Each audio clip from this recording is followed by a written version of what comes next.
Hi, my name's Paul from Bernie's Learnings. So today what we're going to be doing is learning a little bit about how to unconcatenate text. So there are lots of different ways to do it, but what we'll be covering off today is one of the newest and latest functions, and which makes it so much easier to complete the task. So we'll go over to the computer right now. There are many different ways that you can pull apart information that is in the one cell and reverse concatenate or an unconcatenate, if you want to use that term.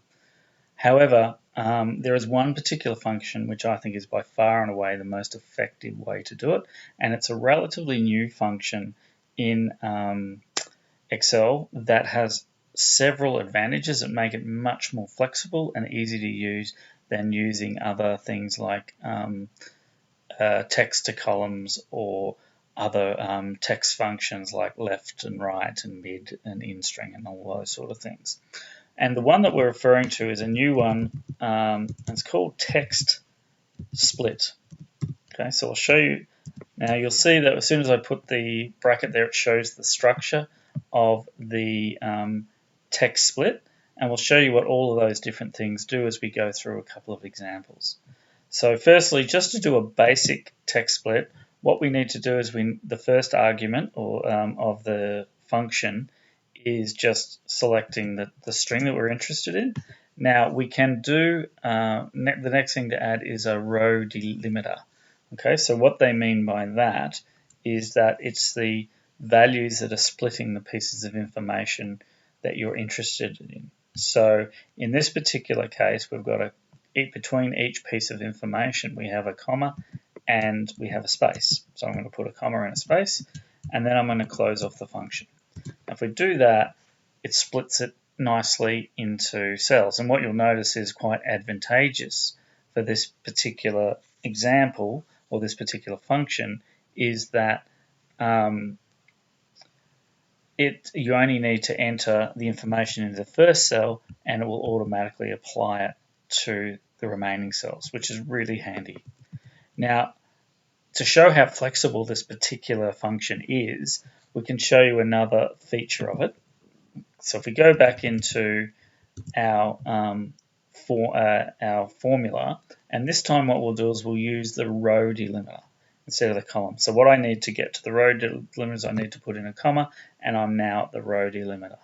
So what I'm going to do is put in exactly the same separator, which in this case was a comma and a space, and close the brackets. I've ended up with two brackets. Oops. And if I do that, then you'll see that what that does is it puts it into columns rather than rows across the screen, which is a really handy little feature, which is great. And that makes it really flexible to use and something that you cannot do with text to columns or even easily with other string functions within Excel. Now, if we take it a little step further and have a look what happens within this example where my cursor is now, what I've done in this particular example is I've included a section where there is a missing name. So someone has entered some data and they've got two columns in there. So if we want to separate this piece of text, what we need to do is put in our formula again, text splitter, or text split. We put that in and we just put in our column delimiter, the same as what we did last time. What happens is that it creates an example where it splits all of the text in there, and because I've got a second one area where I've got additional commas and spaces, which how the function behaves is it leaves a space.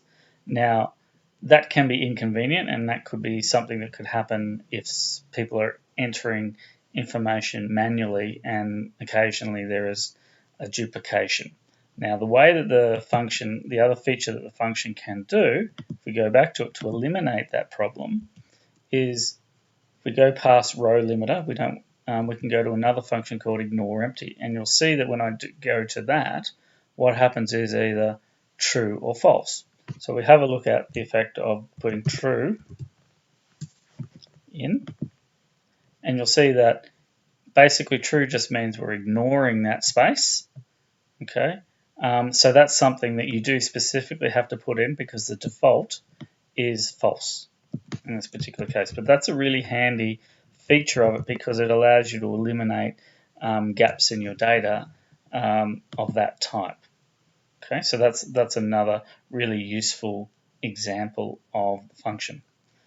Now to take a look at some other features of the function, if we're going to take another example. So in this case, we've got an example where we've got the same information, but instead we've got them with separated by the letter Z, okay, or Z. And we have a capital here and we have a little lowercase. Now if we do the same formula again, text split, and this time we're going to do the text and our piece of information that is being separated is Z, okay, and we close the brackets. What happens is that it only recognizes that the character that I'm highlighting because it is a case-sensitive function, which is a little bit problematic. So what we can do is it has a feature in there which will allow you to make it non-case sensitive. So to do that, what we're going to do is we need to move past row delimiter, ignore empty, and then go to match mode. Now match mode, if we want to do case sensitive, which is the default, we would put 0. But if we want to do case insensitive, so anytime there is a Z or a capital Z, we can put in the value 1. And you'll see that now it splits it 3 ways because it recognizes or ignores the case. So again, that's a really handy feature to really control what you're doing with the text split. Now the next feature I kind of wanted to show, oops, I've already shown you on the screen here, but we'll do it again from scratch, is sometimes you might get information like this. So we've got an example and we might add a little bit more information here. Let's say we say equals, and we'll say the score, they got 85%. So the student Paul got 85% and their letter grade is A. Now if we want to pull all of that information out, we can do that as well into a two-dimensional array and using the splitting function again. So we have a look at this, okay, and let's say we put our column delimiter, so we've got equals between each one, so I'm going to put that as equals. And we've also got that information separated, so the name equals Paul by a comma and a space. So if we put comma and space in there as another example, what we can do is we can create a two-dimensional array or a 2D array that has all of that information there. So that is a really handy feature because it allows you to control the columns and create that 2D array. Now if we have the example here where, let's say for example, for whatever reason there's a piece of data missing. Okay, so it's no longer an equals, I'm missing the score. What happens there is that we get an error in that position there. So the default of the function is to basically create an error. Now again, we have the capacity to fix that problem with one of the final argument within the function, just to show you, which is the pad width.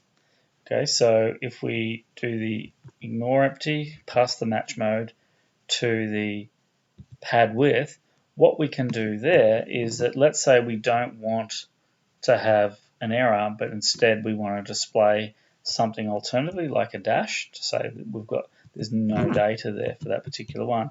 I can put in the text that I want to display as an alternative. And so what you'll see there is that you end up with removing that error. So it's a really very flexible function that is very, very useful, and it is far superior to some of the older methods that have been done. But that will hopefully give you a good idea of how to actually take advantage of this function and pull apart the information in the best possible way.